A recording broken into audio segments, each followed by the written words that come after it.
থমকে থাকা সময়ে আবারও ফিরতে শুরু করেছে কোলাহল।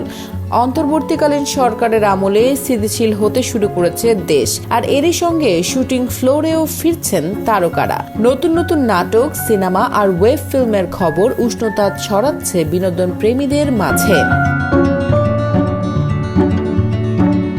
ঠিক এমন সময় জানা গেল মোশাররফ করিমের নতুন ওয়েব ফিল্মের শুটিং শুরু হতে যাচ্ছে। মির্জা নামের এই ওয়েব ফিল্মটি পরিচালনা করবেন সুমন আনোয়ার। নির্মাতা জানান, এবার তিনি দর্শকদের সামনে আনতে চলেছেন একটি গোয়েন্দা গল্প।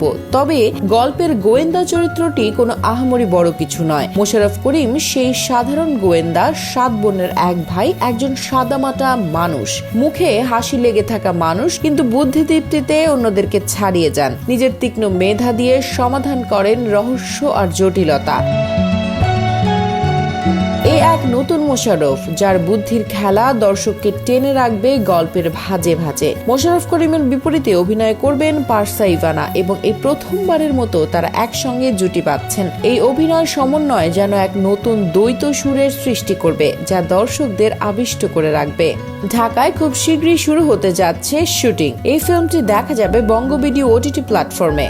মোশাররফ করিমের কথা উঠলে মহানগরের কথা না বললেই নয়। 2 সিজনেই নিজের অভিনয়ের মাধ্যমে যেমন তিনি আলোড়ন সৃষ্টি করেছেন, ঠিক তেমনই দেশের সমসাময়িক পরিস্থিতির প্রেক্ষাপটকে তুলে ধরেছেন অসামান্য দক্ষতায়। সেই নাটকীয়তা ও রহস্যের ভুবনে ফেরার অপেক্ষায় রয়েছে তার ভক্তরা। মির্জা কি পারবে সেই রহস্য ঘেরা জগতের নতুন দুয়ার খুলে দিতে?